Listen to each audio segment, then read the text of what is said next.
All right, Alexander, we have from the UK, The Guardian, which came out with a news story saying that Manafort met with Julian Assange in 2000. Actually, I think they said 3 times. Correct me if I'm wrong. You'll go into it. Absolutely. 3 times. And I believe one time was in 2016 when Trump did announce his candidacy for the U.S. presidency. And this was a big headline from The Guardian. But since then, get into it, WikiLeaks has denied that any such meeting took place. And The Guardian is starting to walk back those claims. What's going on with this story that The Guardian supposedly broke? Well, this is a wild and extraordinary tale, Alex. I mean, first of all, and I think the origins of this is that we've been hearing from the US that the deal that Manafort and Mueller had made with each other has broken down, and that Mueller is now going to take action to have Manafort sent to prison. He's going to seek to sentence Manafort to a long spell in prison because Manafort apparently or allegedly has lied to Mueller. Manafort denies it. So someone has stepped into this this space, because we don't really very much know what's going on between Mueller and Manafort, and has come out with this extraordinary and bizarre story, which we saw in The Guardian, published by a journalist, written by a journalist called Luke Harding, who has a particular, I mean, he is, a Russiagator taken to the most extreme level. He believes the whole collusion narrative, which we've talked about so many. I mean, he's a true believer in it. Anyway, Luke Harding wrote a story for The Guardian, which appeared as its main headline, which said that sources, of course he doesn't say which sources, have told him that Manafort, who is the person who, of course, features as the great villain of the piece in the Steele dossier, the dossier that was put together by Christopher Steele, which we talked about many times, and which Luke Harding's article talks about, that Manafort met 3 times with Julian Assange at the Ecuadorian Embassy. The first time in 2013, which is long before Donald Trump made any sign of taking any interest in becoming president of the United States. A second time in 2015, and a third time in the election year, the presidential election year of 2016. And Luke Harding's article sort of implied that it was all somehow to do with this sort of collusion, that Manafort was acting as some kind of agent for the Russians. And there were references in that article to Russians being involved. And it was all incredibly unsourced. And then what happened was, almost as soon as that article appeared, and The Guardian carried it as its big, big story, the big headline story, WikiLeaks categorically denied it. They said it is totally untrue. They said they were prepared to bet $1 million on it being untrue. They said they were prepared to bet on the head of The Guardian's editor that it was untrue. They said it was basically fake news. They said that The Guardian was destroying its reputation as a newspaper by publishing a totally fake story like that. And they also said that the story that The Guardian had been tricked into writing the story by a serial fabricator, leaving it unclear who that refers to. So after that categorical denial, we've had, as you correctly said, The Guardian steadily rowing back over the course of the day, over the story. So whereas initially it was that Manafort had definitely gone to see Julian Assange at the Ecuadorian Embassy, now it is that sources are reporting that Julian Assange Manafort saw Julian Assange in the Ecuadorian Embassy. So all sorts of caveats and qualifications are now being introduced, which weren't there, and the story has been relegated from being the big headline story to being pushed down on the front page. And it's been striking also that other newspapers and other media outlets in Britain don't seem to be touching it. Yeah, those anonymous sources, once again, those anonymous sources.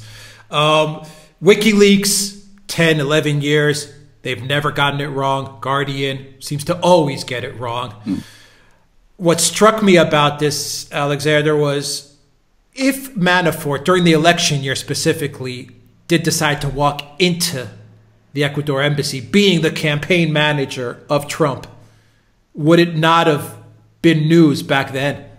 Well, of course it would have been. I mean, that seems to me the obvious point. I mean, I would say one make absolutely clear. I mean, the Ecuadorian embassy is surrounded by the British police and by British plainclothes people and intelligence officers and reporters. The idea that someone as well known as Paul Manafort could have entered the Ecuadorian embassy without being noticed and had secret meetings with Julian Assange is just, I mean, it's absurd. And if such a thing had ever happened, not only would it have been immediately detected, but it would surely, I mean, this is my view, have been a big story by now. That already makes it extremely improbable to my mind. I mean, I just don't see how this thing could possibly have happened. It would be the equivalent of Podesta walking into the Ecuador Embassy to speak with Assange.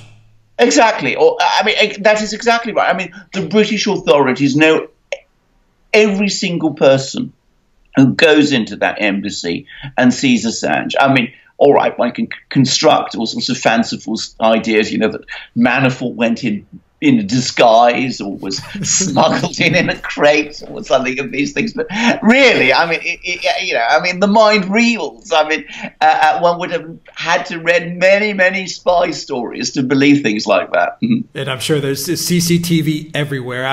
It would be, I think, impossible for someone of Manafort's stature. Well, indeed, absolutely. Absolutely. Speak with Assange. Absolutely, and you know he's a big man. I mean, he's not easily missed. I mean, it's as I said, I think the whole thing is just absolute nonsense. This is my own personal view. I mean, people like Glenn Greenwald, who's reporting the story, you know, are saying that they'll wait to see what the facts are. But I just cannot give it credence. I mean, it seems to me wildly improbable, and the fact that the Guardian is now backing away suggests to me that they're having doubts about this story and about the sources that have given it to them. Very quickly, do you think the Guardian's going to retract the story completely, or just kind of let it, you know, die down and, you know, fall to the back pages of the news cycle? Do you think they will let it come out right and retract it, or no? No, I don't think so. They'll let it die down and let it fall out of the news cycle. That is what the Guardian always does. I mean, we will have to wait to see what Mueller says Manafort is lying about.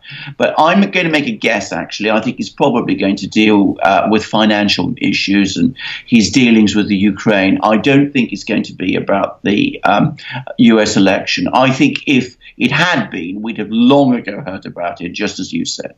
Okay, so Manafort is not the only one that's kind of rebelling against Mueller. We also have Jerome Corsi, who has come outright and said he will rot in jail rather than lie to Mueller in order to, you know, prop up the Trump-Russia collusion hoax narrative. Robert Mueller's investigation, it was created, as you'll remember, to uncover collusion between American citizens and the government of Russia. 2 years in, its main achievements so far are the financial destruction of several enemies of the political left and the prosecuting of crimes that did not exist before the investigation was created. Now, when the latest in the crosshairs of the Mueller investigation, at the center of all this, he's refusing to go down meekly. Jerome Corsi. In just 60 seconds, he will join us to tell you about what he's gone through himself. But first tonight, Trace Gallagher joins us with new information we just learned a short time ago. Trace? Tucker, court documents now show that Jerome Corsi, a conservative author and associate of Trump confidant Roger Stone, began speaking with special counsel prosecutors on September 6th of this year, where Corsi was first questioned about, then shown an email in which Roger Stone asked him in July of 2016 to, quote, get to Julian Assange at Ecuadorian Embassy in London and get the pending WikiLeaks emails. Corsi claims he declined the request by Roger Stone, saying that any attempt to contact WikiLeaks could put them in investigators' crosshairs. But Robert Mueller's team believes Corsi lied, and instead of turning down Roger Stone's request, he personally passed it along to someone in London. And 8 days later, on August 2nd, 2016, Corsi sent an email to Roger Stone saying WikiLeaks possessed information damaging to Hillary Clinton's campaign and planned to release it in October. Quoting again, time to let more than John Podesta to be exposed as in bed with enemy if they are not ready to drop Hillary Rodham Clinton. That appears to be the game hackers are now about. WikiLeaks released John Podesta's hacked emails on October 7, 2016, just hours after the Access Hollywood tape went public, where Donald Trump bragged about groping women. Special counsel wants to know if there was coordination between Roger Stone and Julian Assange about when to release Podesta's damaging emails. Jerome Corsi says he did not have insider information. Instead, he did his homework, connected the dots, and theorized that Assange had Podesta's emails.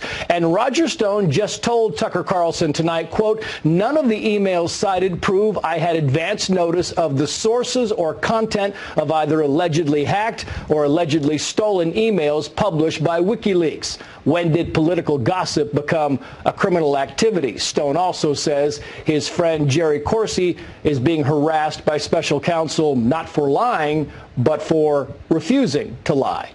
Tucker. Thanks a lot, Trace. Appreciate that. So let's boil this down to its essence. Jerome Corsi is 72 years old. He has a PhD in political science from Harvard. He's written 2 New York Times bestsellers about politics. Jerome Corsi is the kind of person who could and probably should be happily retired by now. Instead, as you just heard, he is facing potential felony charges from Robert Mueller. How did this happen? Well, earlier this year, the independent counsel subpoenaed Corsi and seized his laptop and personal phone. They have all of his communications. They know exactly what he said and didn't say. In September, Corsi was summoned to an interview with prosecutors. They asked him if he'd ever tried to broker a meeting with Julian Assange in London. Corsi responded, no, quote, I didn't want anyone to see Assange. So the prosecutors left the room to confer after Corsi said that. They returned and informed Jerome Corsi that he had just committed a felony. On Corsi's laptop was an email chain from more than 2 years before in which he had been asked to contact Assange. As you just heard, Corsi forwarded that email to somebody else. Nothing ever came of any of this. And again, the independent counsel would know because they have Corsi's laptop and phone. They know that Corsi never left the United States and never spoke to Julian Assange. Corsi said he forgot all about forwarding the email. For the crime of forgetting that he forwarded that email, he is facing bankruptcy and imprisonment. So ask yourself this question. How would any of us fare under this standard? How would Robert Mueller fare under the same standard he set up for Jerome Corsi? Robert Mueller is 74 years old. What if the next special prosecutor seized his personal computer and interrogated him about every email he'd ever sent or forwarded going back years? He'd probably be able to remember some of it, but all of it to the letter? Keep in mind, the slightest mistake would mean prison time. Would that be justice, or would it be its opposite? Jerome Corsi would know firsthand, and he joins us tonight. Mr. Corsi, thank you very much for coming on. My pleasure, Tucker. Thank you. So before, and you're not under oath, and so our viewers will have to assess the accuracy of what you say. But before we get to your interaction with the Mueller investigation, just the basics. Have you ever had contact with Julian Assange? No, I've never met Julian Assange. I've never spoken with him. I've never emailed him. I've had no contact with Julian Assange whatsoever. Have you ever had contact with Russian intelligence or knowingly subverted the interests of your own country? Absolutely not. I've been a loyal American. I have no contacts with Russian intelligence. I have no business interests in Russia. I have nothing to do with Russia. I've never been to Russia. So tell me if I summarized what happened to you accurately. The special counsel's office gets a hold of your personal computer and your phone. They've got all the records, all the data, and they start asking you about things they already know. And they ask you, have you ever tried to broker a meeting with Assange? You don't remember forwarding this email. They come back and say, bingo, you just committed a felony. Is that what happened? It's even worse. First of all, I gave my computers to special counsel. I gave them my cell phone. I gave them all my email accounts. I gave them everything they wanted, my Twitter accounts, I signed permission and handed all this over. Now, the first day when I was interviewed, I didn't remember that email. Now, the special counsel came in and blew up, and they actually sent me home and gave me an opportunity to review the emails. When I came back, I amended the testimony to say that I now remember the email. And the special counsel was happy with that until I couldn't give them what they wanted, which was a connection that I had with Assange that they assumed I had, which I didn't have. Now suddenly they forgot they allowed me to amend my testimony, and they're going back to the mistake I made day one when I forgot the email. So it's really, I think, completely fraudulent, the charge that they were trying to get me to plead to, and I refused to plead to a lie. Well, so, but I'm a little confused here. So they have, is there anything that you withheld from them? You say you gave them access to all of your communications. So if you'd had direct contact with Julian Assange or with someone else who had had contact with Assange, they would already know that, wouldn't they? I would think so. I mean, I gave them everything voluntarily. I had a time machine on that computer which recorded everything precisely and kept it in the time machine back through 2015. The computer broke in 2018, but I kept it. I voluntarily gave them the 17-inch Apple laptop and the time machine. I gave them my cell phone. I signed over permission for all of my emails, gave them the usernames and passwords. I allowed them to see my Twitter. I even helped Quantico download my Twitter and my Google accounts. I signed over Verizon accounts. Everything they wanted, I had nothing to hide. I gave them to them immediately. And for having forgotten on day one, because I hadn't reviewed the emails, this particular email about Ted Malloch, I'm now being charged with willfully and knowingly giving false information, which is nonsense. I never willingly and falsely gave false information. I intended always to tell the truth. My memory was not perfect. Right. So, and let me just say that if you deleted emails, presumably the special counsel would have the ability to retrieve those emails. So they would know, I think, what your communications were. I've read accounts in the press. I read one in the Washington Monthly, a liberal magazine, saying that you deserve to go to prison because you've expressed views that they don't like. Do you think that your political views are playing a role in the decision of the special counsel to charge you with a felony? Yes, I think, and also, by the way, they accused me of deleting emails, and I told them to they restored the emails that I supposedly deleted through the time machine. This is a political witch hunt. Because I did not have a contact with Assange, but yet had figured out that Assange had Podesta's emails, and I figured it out and told Roger Stone and told many people in August, and it just happened that I was right.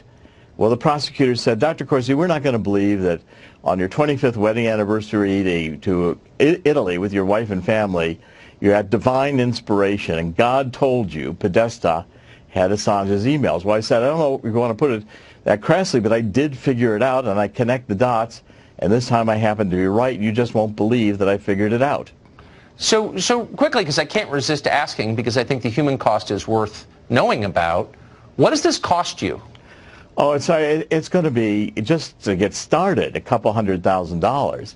I mean, it bankrupts you very quickly. And the special prosecutors blow you up. They do this, what I call perjury trap. It's really, they ask you a question.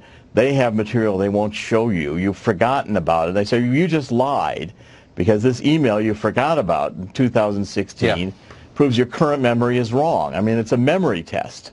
It's disgusting. And then they accuse you of lying. It's completely rigged, and it's politically driven by Clinton operatives who have an agenda. And if you can't give them, Roger's right, if you can't give them what they're looking for to fill their narrative, they blow you up and charge you with a crime. I think the public should see what's happening. So I'm grateful that you came on to explain it. Thank you. Jerome Corsi. Thank you. Pretty strong words, and Corsi was very believable in his statement. What do you make of what's happening to Mueller's, victims that are kind of rebelling against him?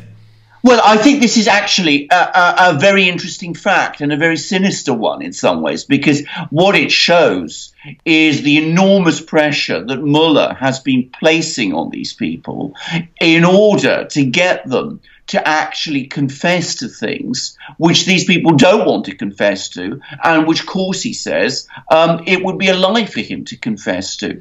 Now, that, I think, is a very troubling thing indeed. That looks to me like the third degree. I mean, it looks to me like trying to force confessions out of people which are not, true. And I think Corsi is not only saying that he's not prepared to do it, he's talking about suing Mueller, which suggests that he's getting legal advice, that Mueller has gone well over the limits here, that he's stepped over some very big red lines to try to sort of push Corsi and people like him, and perhaps Manafort too, for all we know, in ways that are inappropriate. And to my mind, the fact that Mueller is apparently doing these things is a very strong sign that this investigation is not producing the results he wants. Because why would he put pressure on people like Corsi or on Manafort in the way that he is if he was getting from them the results he wanted? I was watching Laura Ingraham on Fox News last night, and she had a legal analyst who made the case, and I would like to hear your take on it. And basically his case was Corsi and Manafort, Papadopoulos, these guys, they didn't have to talk to Mueller. And if Mueller did subpoena them, they could have pleaded the fifth and not have divulged any information to get caught up in that perjury trap. So he was kind of taking the line that these guys kind of volunteered to get entangled in this Russiagate hoax. What do you make of that? Would it have been wise for them to have said, you know what, I'm not going to speak to Mueller, but if you subpoena me, I'm just going to, plead the fifth? I think that would have been. I think he's entirely right. I think that is exactly what, legally speaking, some of them should have done. I think, and can I just say, we talked about Corsi, we've talked about Manafort. We should also talk about General Flynn, Michael Flynn, who was also pressured in the same way, and of course George Papadopoulos, whom you informed me just before this program is now apparently going to prison, and he also was manoeuvred into a perjury trap, and he's now going to serve his 2 weeks in prison because of it. I think all of them, if they'd been properly advised, should have refused to speak to Mueller. The fact that they agreed to speak to Mueller is almost certainly twofold. Firstly, I think all of them said to themselves, we have done nothing wrong. We were not involved in any collusion with the Russians. So why don't we tell the truth to Mueller and explain to him that we were not involved in any collusion with the Russians? In other words, they dealt with Mueller in good faith, not realizing that he was not dealing with them in good faith, and that he was going to use, as I said, these third-degree type tactics in order to extract confessions out of them. That was the first thing. The second thing is, I think that there were political pressures on everybody to cooperate with Mueller, because if people had come along and started pleading the Fifth Amendment, as you say, that would have been taken by many, many, many people as proof of guilt. And that was something that people like Flynn and Papadopoulos and all the rest, they did not want to be put in that position where it might seem as if it was, they were essentially confirming that they had something to hide in relation to collusion between themselves and the Russians. So that's why I think they chose not to do it. But I think, going back, probably many of them regret it now. All right, going back to hiding stuff, and let's go back to the UK now again. And Trump laid out three very, very incredible tweets towards Mueller, actually, very aggressive tweets towards Mueller. Once again, he brought up the witch hunt. He brought up how they're not focusing on the Clinton Foundation. And he also, kind of hinted at the two can play at that game and just kind of wait till what I'm going to show you kind of rhetoric. And I want you to tie it in with the UK. and the MI6, which is scrambling, or at least reports say that they're scrambling to prevent Donald Trump from releasing many of the documents that implicate the UK in meddling in US elections in favor of Hillary Clinton. Give us a little bit of that backstory. How is Trump negotiating this? And it seems to me he's negotiating it via Twitter. He's kind of, sending the signals out there. What's the MI6 doing? Are they worried? I think they're extremely worried. In fact, we know that they are because there have been articles about it in the British media. There was a very interesting article about a week ago in the Daily Telegraph, a newspaper which in Britain has very close connections with the British intelligence community, which admitted that British intelligence or the British government are working very hard to prevent Donald Trump releasing the unclassifying the FISA warrants that were obtained against Carter Page, in which the British were clearly heavily involved. So the British are extremely concerned about this. I think the US intelligence community is extremely concerned about this.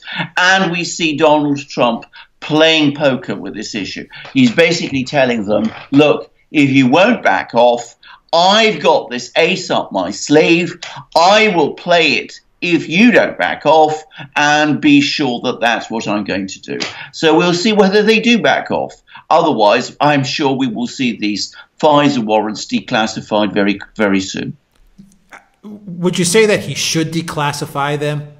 I don't, absolutely. I mean, this is my own personal view. I mean, Trump himself is obviously doing things for in his own, he's looking after his own interests. And let's not criticize him for that. That's entirely understandable. He is the person who is the ultimate target of all of this. So, of course, he's taking every step he can to defend himself.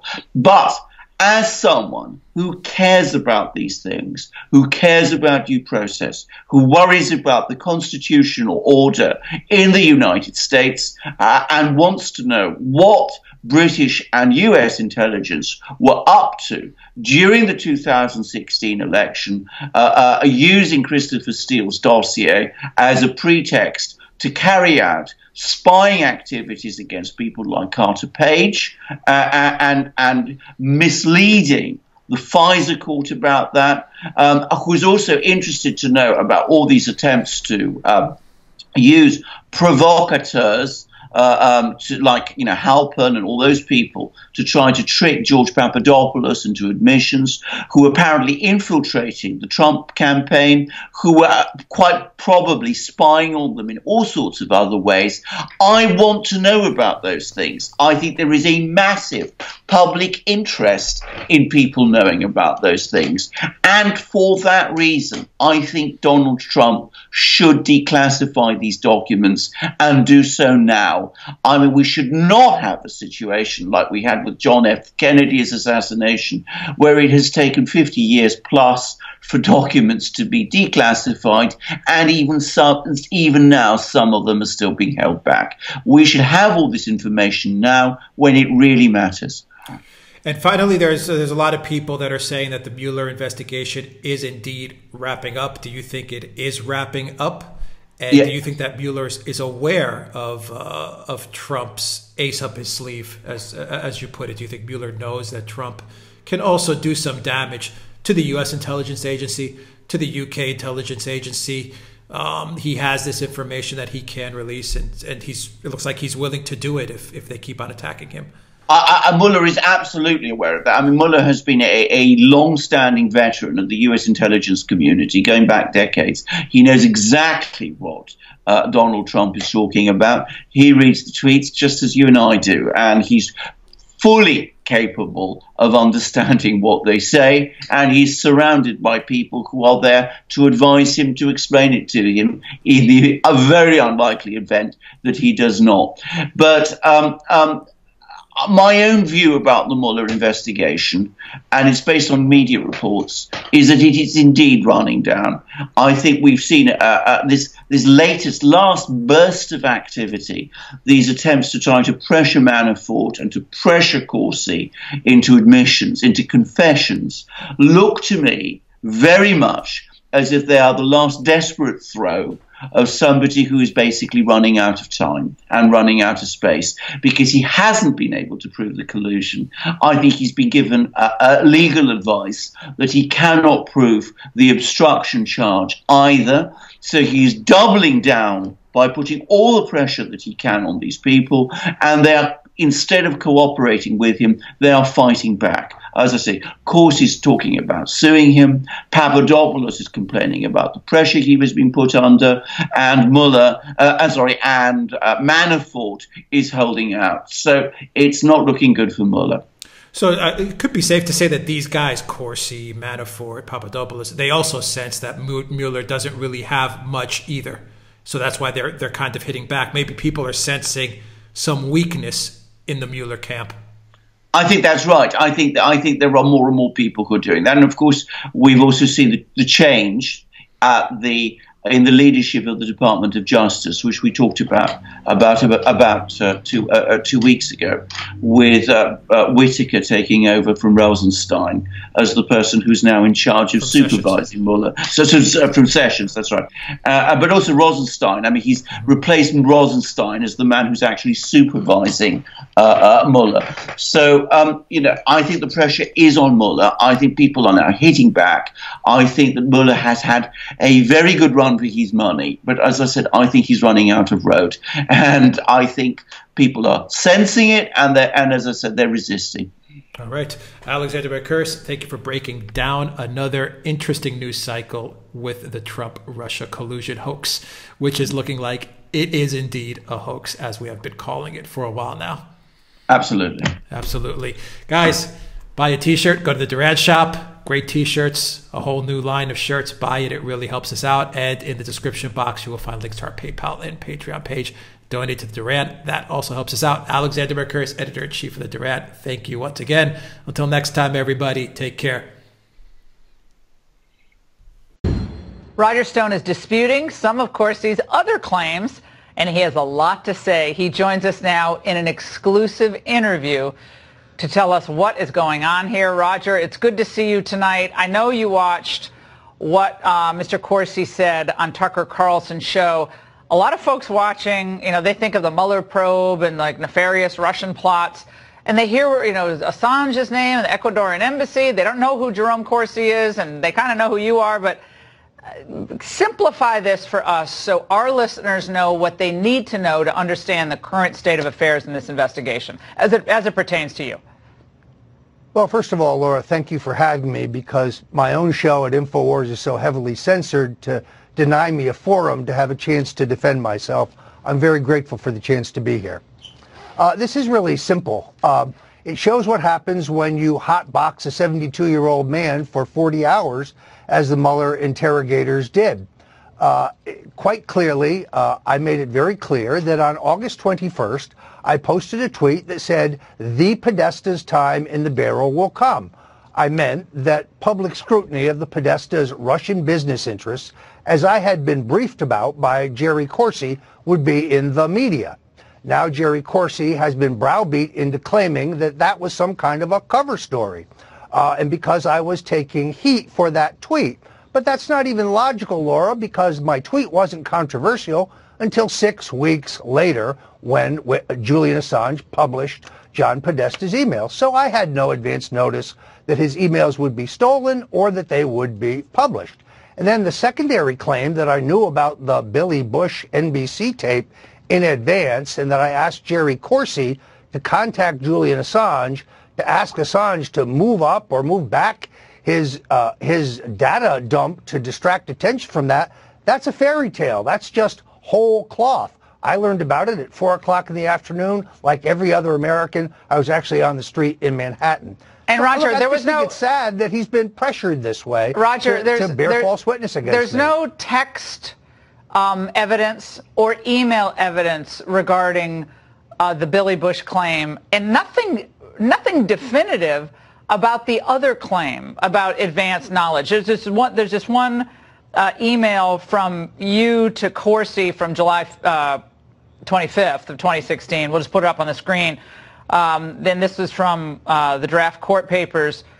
Get to I guess, Assange at the Ecuadorian Embassy in London and get the pending WikiLeaks emails. That's what you've referenced several times. And just once again, why doesn't that look bad? Well, there's an important backstory, because hours before that, I was forwarded an email by James Rosen of Fox that had been sent to me by Charles Ortel, one of the very best researchers and investigators in the country. And Rosen had gotten a tip that the disclosures were going to be about the Clinton Foundation. Like every politico, like every political reporter in America, I was curious about what Assange had. The bottom line of this, Laura, is very clear. Nothing we've learned in the last 72 hours shows that there was any collusion between the Russian state and Donald Trump's campaign. $20 million, and 2 years in, there's still no evidence of any such Russian collusion. Well, not this according is indeed a witch hunt. Roger, not according to David Sickeline, who, and this is from today on CNN, who made a contrary claim. Let's watch. Well, I think, again, this is more evidence of an ongoing conspiracy or collusion between high-ranking Trump campaign officials and WikiLeaks and Julian Assange and the stolen emails. You can see that he's not only directing Jerome Corsi to get information about, or get the copies of the emails or get information about them. He reports back to Roger Stone on August 2nd. Your response to him, some of it you've covered. When did political gossip become criminalized? Everybody in America wanted to know, after Assange teased these emails on CNN in June and then on Fox in August, what exactly it was that he had. But there is no flow of information. I received no emails and passed no emails on to Donald Trump or the Trump campaign. That's just a fairy tale. But let's face it, the entire Russian collusion delusion is meant to distract us from the fact that the Obama administration, the Obama NSA, the Obama FBI were using illegal, unconstitutional FISA warrants to spy on Donald Trump's campaign. And we're using the FBI to infiltrate Donald Trump's campaign. That plus Uranium One. There's a great need to distract from all of those things, so we point to Donald Trump and the phony Russian collusion, which just doesn't exist. Have you been offered a deal by the special counsel? Most certainly not, and there's no circumstance under whatsoever that I would bear false witness against the president. I am being persecuted because I supported Donald Trump for president and because I helped defeat Hillary Clinton, and for no other reason. Roger Stone, thank you so much for joining us tonight. We really appreciate it. And joining us now with a reaction, Attorney John Sale, who was an assistant special prosecutor during Watergate, and Democratic pollster Mark Penn, the architect of Bill Clinton's reelection, who knows a lot about special counsel investigations. John, let me start first with you. Now, what do you make of Mueller's investigation? Is this seemingly landing on these mostly bit players who at best were on the periphery of the Trump campaign? Well, you have to look at their end game. And it goes from WikiLeaks to Corsi to Stone, but that does not establish what they're after. So what they're trying to do is flip people, and I think the Manafort story is really a tragedy. I mean, this man has been in solitary confinement, and because he so-called lied, he's going to serve life in prison. And people are saying, why is he lying? Who's he protecting? What's he afraid of? I mean, is anybody saying he's just not going to say what they want? He's just not giving up the president? Doesn't the president deserve the same presumption of innocence that everybody else has? Sometimes I think that I'm living on another planet. But when you hear Mr. Corsi and Mr. Stone going on television and saying they're going to be indicted and actually explaining their defense, I would think as their lawyers are tearing their hair out. Yeah, it sounds, I mean, they both in their own, description, and again, I'm speaking as a defense attorney, I'm very suspicious of most prosecutors. No offense to prosecutors out there who are doing a good job, but I know the racket they play. They have an enormous amount of power, and someone is looking at life in prison versus, okay, we just need you to say, you got to be truthful. You know what being truthful means. You want to see your wife for the next 5 years, don't you? You want to see the birth of your first grandchild. Most people just crack. And I think that's what happened to the former national security advisor. I don't think he lied. And Mark Penn, I got to go to you on this. As a political matter, here we are again. It seems like this is deja vu all over again with these special counsels. Well, it does. It seems like the special counsels don't want to end an investigation and not come back with some scalps. And really what you really see here is it seems like this investigation is over. They looked at the campaign. They looked at every email. They got it from the GSA. They interviewed 40 witnesses. This thing was done. Stone's emails here with Jerome Corsi happened after the July 22nd DNC dump in which WikiLeaks announced they had more emails to do. So all they were doing was speculating back and forth between can you get it, what's going on, which you would, frankly, I would have been surprised if Roger Stone hadn't written a bunch of emails to people like that. Everybody was talking about, do you know, have you heard anything? What do you got? Anyone talk to Assange? Criminal, and it certainly shouldn't be the contents of an investigation that's clearly just about over. And we had Corsi tonight, John, respond to this claim that he had met Assange. Let's watch. Have you ever had contact with Julian Assange? No, I've never met Julian Assange. I've never spoken with him. I've never emailed him. I've had no contact with Julian Assange whatsoever. I mean, why would he lie about that? I mean, there would be some type of record of some type of meeting, and seems like Assange and WikiLeaks is laying out a lot of money saying these meetings that they claim occurred didn't occur. $1 million bet on that. I mean, the special counsel will pass on a lie, they say, if he now changes his story, and they will not oppose probation for him. So I've been through it so many times where the prosecutor, if you say certain things, it's the key to the jailhouse. I remember as a young lawyer in Watergate when Archibald Cox said to a few of us, remember, we're not here to get the president. We're here to do a thorough investigation. That's what I would hope the American people deserve from the Mueller investigation. But, I mean, how many people believe that Andrew Weissman, who is a staunch Hillary Clinton supporter, and others who are in this special counsel's office, Mark Penn, are you know, they're the Elliot Nesses out there. They're just getting the information. That's all they want is the information. They're going to put it out there. It seems highly unlikely, and that's why people like Dershowitz are out there. Let's play what Alan Dershowitz said, and we'll let you react. He's going to produce what he believes is going to be a devastating attack. He's going to put together everything. He's going to use information from Manafort and others without necessarily disclosing that they're liars.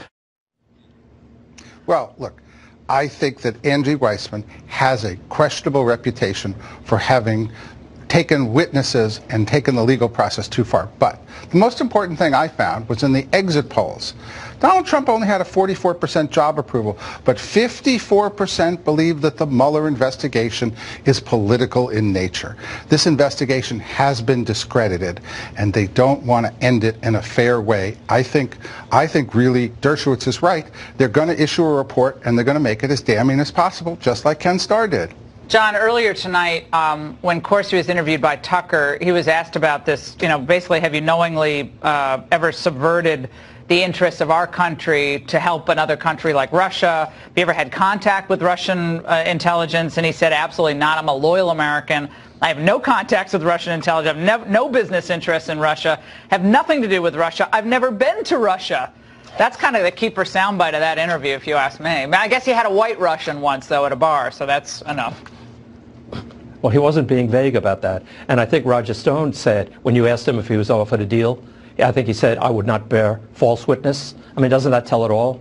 But I think this investigation needs supervision. And I think it needs supervision by a permanent attorney general, not to cut it off, not to cut off its oxygen, but to say, let's bring this to a reasonable conclusion. Now, John, you gave the interview to my introduction, basically, to my next segment about why the president needs to select an attorney general now. So thank you for that. Great segment, guys. Thanks so much. And WikiLeaks has once again found themselves at the center of this latest battle, not just with Stone and Corsi, but with Paul Manafort as well. Now, after it was suggested by the Guardian newspaper that Manafort met 3 times with WikiLeaks founder Julian Assange, both Manafort and Assange have threatened legal action against the UK paper for libel. Now, joining us now is someone who knows a lot about how WikiLeaks operates is Peter Schweitzer. He's the president of the Government Accountability Institute. Peter, WikiLeaks seems to be intersecting with all the Mueller targets here. So what is actually going on here? Again, I think most people trying to unpack this, it's very confusing, and it seems very remote from this idea of Russian meddling in the elections and colluding with a Trump person. But explain it for us. Yeah, no, I think you're exactly right. I mean, look, when the FBI issued its initial finding on the 2016 election, they talked about the fact that the Russians wanted to sow dissension in the United States. That was the basic theme. But, you know, the Clinton campaign and the Democrats did not want to accept the 2016 election results, and they quickly pushed this narrative that really what the Russians were doing was helping Donald Trump win. And they now are hoping that Mueller's going to come up with evidence of that fact, and they simply haven't. In fact, if you look at what happened in 2016, you look at all the things at play, the Steele dossier, you find Russian fingerprints everywhere, and not designed to help Donald Trump, but designed to cause dissension. WikiLeaks has, long time been a crossroads for information. It provides information to reporters. It gets used by news sources. But the notion that somehow it is part of some master plan that they collaborated with the Trump campaign and the Russians is just laughable. And I think the pushback that you're getting on these claims by The Guardian are evidence that there's a lot of false misinformation out there about precisely what went on. Well, at some point, an attorney general, if we had an attorney general who wasn't acting, didn't have any kind of cloud hanging over his head, would say, okay, at what point can the special counsel's office be sanctioned? I mean, this is the problem with these special counsels, independent counsels. They're kind of running wild with the veneer of supervision. I know Rosenstein and Trump have seemed like they're getting along better, and that's great. But if the whole game here is to turn the screws on like 72-year-old men to say, okay, you're going to, gasp your last breath in prison unless you fess up to like spooning with Julian Assange, the whole thing is a farce. And at some point, the special counsel's office, if this keeps going the way it's going, I don't understand why there wouldn't be sanctions filed against some of these lawyers making these outrageous moves in our judicial system, honestly. That's where I am on this right now. Unless something else happens, that's where I am tonight. No, I think you're right, Lauren. Look, the narrative and the goalpost keeps shifting. I mean, the original narrative was that the Trump, the meeting at Trump Tower and the Russians, they're working together. Then it's Roger Stone is working with Julian Assange. Well, what these emails show, of course, is Roger Stone didn't have contact with Julian Assange. He's asking Jerome Corsi to reach out to Julian Assange. So now the focus is on, this author, Jerome Corsi, who's 72 years old, who was not involved in the Trump campaign, was not a central player in this drama, and they've decided they're going to put the squeeze on him. Yeah, but he has a book out. By the way, this is the news story today, Peter, in the New York Times. Okay, I just got to put up this headline real quick, get you to react to it. So this is the news story that Manafort's attorneys have been briefing Trump's attorneys on what he told Mueller. Well, so what?